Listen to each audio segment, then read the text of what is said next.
How are you? I'm good. How are you? It was nice to see you. Yeah. People will know you from this Divergent series. It sold millions of copies now. As a musician, I know that when you release a record, now I was about to say, I know as a musician, I know when you release a successful first record. That's more of a hypothetical to me. But when you release a record and you have to follow it up with a second record, there's this sophomore syndrome. There's that second album syndrome. Mm-hmm. And now you have to follow that series up with this one. We call it second book syndrome, but I think this feels like a second book in a way because it's just something new. Are you feeling the pressure? Oh yeah. I mean, I think I'd have to be like a robot not to feel any pressure at all. But I try not to think about it because there's really no point. I don't know. And did your writing change? Did the way you sat down to write this? Did the chair change? Did the word processor change in how you wrote this as opposed to the first series? Not really the trappings, but I did do a lot more background work before starting or before, finishing the draft of Carve the Mark because I had learned from the Divergent series, which I definitely didn't plan that much in advance. I kind of figured it out as I went. But then by the time I got to the last book in the series, I was like, I've really gotten myself in quite a few pickles.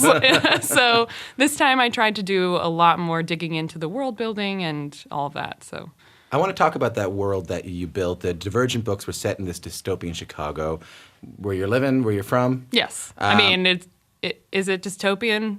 More and more, it's looking like yes. But in this new book, Carve the Mark, you're out of Earth, you've gone otherworld, and in this new world, in this story, two people come in from very different backgrounds. I'm wondering, just briefly, though I'm sure you're tired of talking about it, if you could just set up the premise of Carve the Mark. Yeah, sure. Okay, so it's about a young man named Akos who is kidnapped along with his brother and taken into this enemy country. And while he's there, he meets the sister of the dictator. Her name is Syra, and she's got plenty of troubles of her own. And they think that they could maybe help each other, but there's a really long history of enmity between their two countries, this really deep suspicion of each other.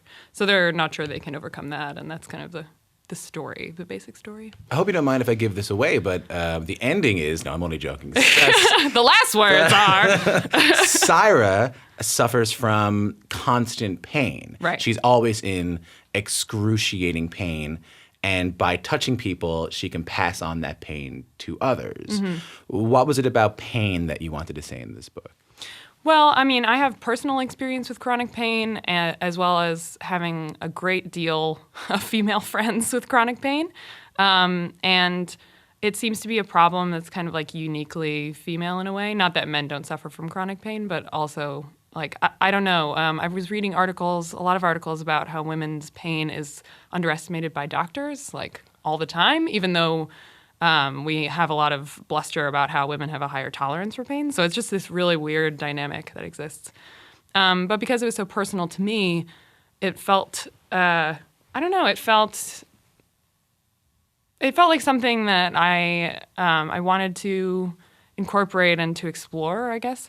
So Syra never overcomes her pain. It's not that easy, but she does develop her relationship to it kind of changes over the course of the book. And that was a really interesting thing for me to explore. It does seem like it's a question of whether it's a gift or a curse that Syra experiences this pain at all. Well, I think the supposed gift part of it is that she has power over other people. Mm-hmm. And she's kind of being exploited for that reason. I wouldn't call it the pain part a gift at all. Mm-hmm.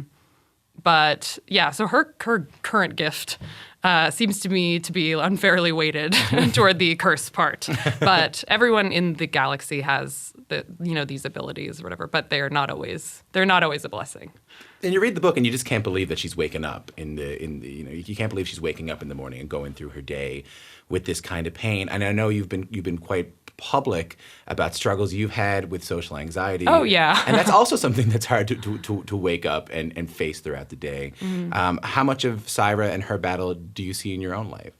I mean, there's not a direct translation. My experience with my own chronic pain has not been nearly as serious as her experience with it, but also with anxiety. I mean, I think when I was thinking about how she could manage it, I thought about, like kinds of medical intervention that they could use and all that stuff because that is what I did for my anxiety, especially. So I mean, it's tough. I as someone who also kind of suffers from some anxiety, any kind of attention, like any kind of attention around this show or any kind of attention around what I do, can put me into bed. Like it can tear the whole day down. And then you have this huge series which is made into this big book, and now you're out doing these. Sorry, you have this big book that's made into this huge series of films, and you're out doing press now, releasing this book, and there's a lot of attention on you. How are you dealing with it? Well, for a while I wasn't dealing that well.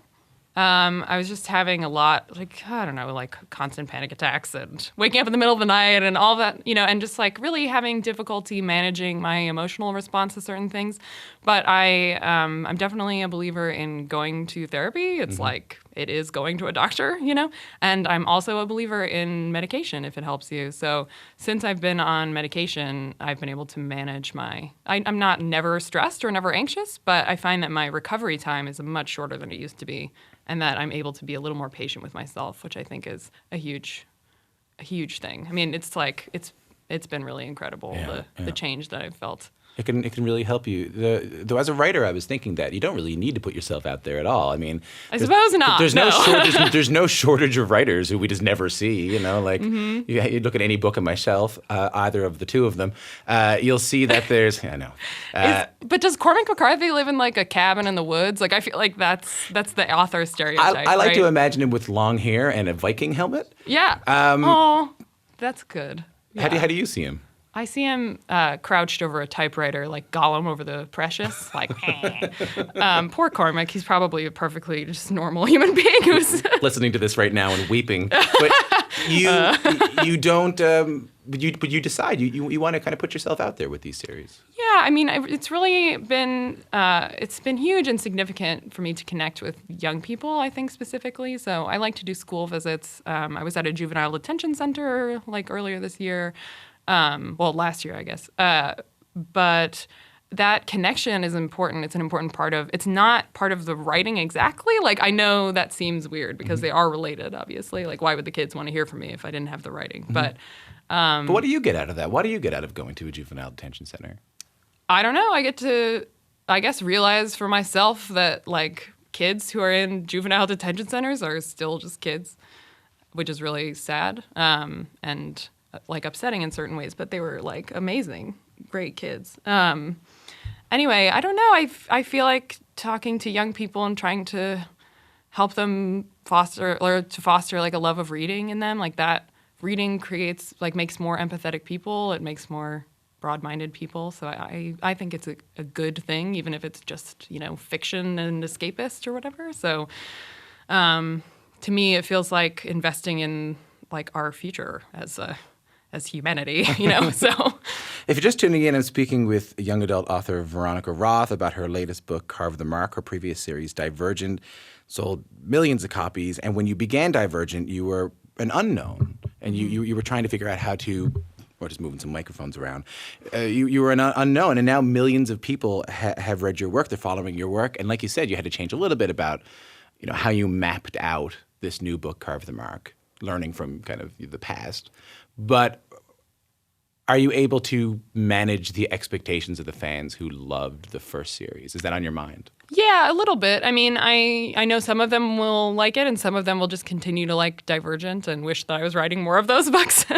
And that's just, that's just the reality of writing new books, I guess. Like, not everyone's going to follow you around. But hopefully they see a lot. It's the same. I mean, I'm clearly the same author. Like, I'm fascinated by the same things. There's a training montage in this one, just like there is in Divergent. There's a lot of action. There's, it feels familiar, but we'll see. We'll see what they think. And there was some criticism over how you ended the Divergent series from the fans. Yeah. Like, were you going criticism, into this? You say? I've never heard of this before. But when you were going in to write this, you were like, okay, I got to write something to shut them up here, or I got to write something that is definitely going to make them happy. I didn't think about that so much. I thought about like what the story needed, and I mean, I was definitely like emotionally not quite ready to do the same thing that I had done before. What do you mean? Well, I killed a lot of characters in the Divergent series, and I was kind of like, I wonder if what would happen if more of these survived, just for myself. What do you find it hard to kill off your characters in your books? Sometimes, yeah. Really? Yeah, because They're not just fictional words to you. no. I mean, they're like little people that live in your head, which just makes me sound like a Sure. a little I off. got you. But yeah, that's how it is. Like, I felt like I had Triss's voice in my head for years, and when I had to write something new, I was like, oh, I guess I don't get to have her anymore. So it's sad. It's sad. But what about the expectation of like, we had Ilan Mastai in here the other day. He's a great screenwriter. He just made this new book, and it's already been sold, and it's already been turned into a film, and it's going to be turned into a film. He's already working on the screenwriting. Wow. Even while he's doing press for the book. Well done. And I'm under the assumption that at some point you're thinking that this may also be made into a film. I mean, is that on your mind while you're writing it? Oh no, I try not to think about that. No, that's just nice. Yeah, I mean, if it happens with the right people, then that's great. But if it doesn't, like, I'm happy with it being a book. Like, I like movies a lot, but I like books more. So for me, like, that's the ultimate goal. Yeah. As we mentioned, with Success, you're under some more scrutiny. These characters in your novels, even though they do for the most part stay alive, they're not super sweet. They're complex. They're flawed. There's a lot of violence in Carve the Mark.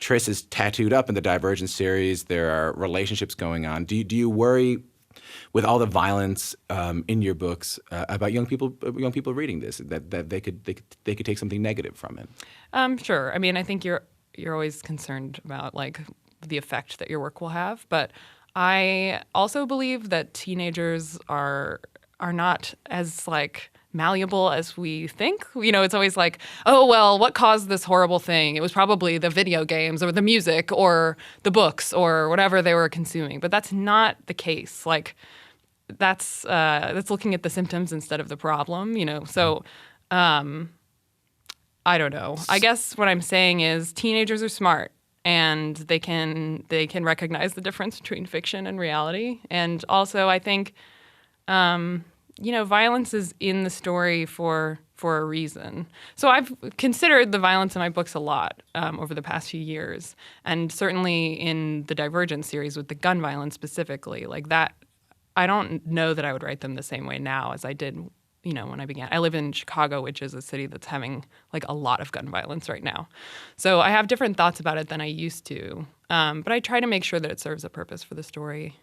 That it's not just exploitative. Yeah, I mean, that's never my goal, but I'm obviously someone who is in development, and learning as I go. And speaking of learning as you go, the fantasy genre as a whole, the YA genre as a whole, has had problems with race. This trope of white heroes against a dark-skinned culture portrayed as brutal. Even in fictional worlds, it's seen as reinforcing racial stereotypes. Lord of the Rings is a series that has been criticized for that, and I know that's something you wanted to address in Carve the Mark in reading some of your interviews. Yeah. Can you tell me a little bit about that? I definitely wanted to avoid that trope. So as someone who's read a lot of sci-fi and fantasy, like I know that that's something, the like dark-skinned aggressor race, like orcs or whatever, in Lord of the Rings, which, by the way, I love Lord of the Rings. I'm just saying this is like an example that we can all connect to, I think.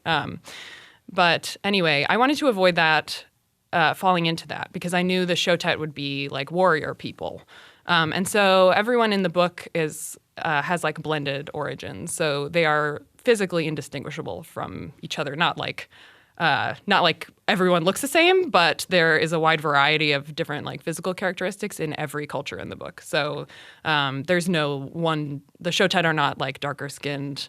The Thuvazit are not lighter skinned. They're all like a wide variety of like different skin tones and hair textures and stuff. So, but earlier in the interview, you said criticism. I never heard of it. But even though you've intentionally addressed this, there still has been criticism. Yeah, I think there's some misinformation floating around. I think sometimes when people read really quickly and they don't pay attention to descriptions, or when they're looking for a particular thing, they don't always see like the variety of descriptions that you provided. So there seem to be some people under the impression that the Showtide are like a dark-skinned race, which is not true. So are you the kind of person who just puts out the book and never checks? Because one thing, if you're anxious, and I know this can just take me over the edge is you just try to keep off your Twitter, try to stay off reading any reviews, reading any comments about it. Is that something you avoid? Yeah, I do try to avoid it, but I also like it's a really weird relationship that I have with like social media and stuff. So I don't want to completely avoid it because I do want to know like if there's problematic stuff in my work, then I want to grow as a person and as a writer, and I want to like address those things.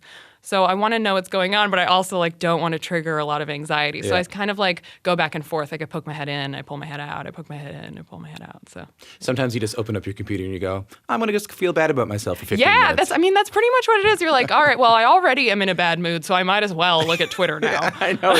It's like you got Twitter and WebMD lined up side to side. God, yes. In the feeling bad about yourself duology. That's too real. Yeah, I know. I'm with you.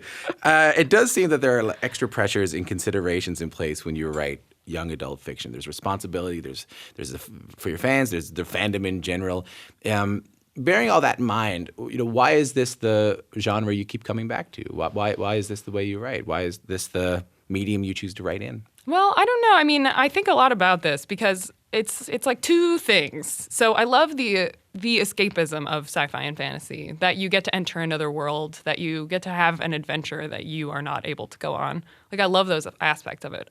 But I don't think I would call most science fiction and fantasy like truly escapist. Like it's almost like the platform of another world allows you, the reader, to engage with darker and more complicated things because there's a layer of separation between you and it. So I find realistic fiction very stressful because it's like, oh no, I don't want to read about these real life things that could happen to me or are happening to me. Like it's too close, right?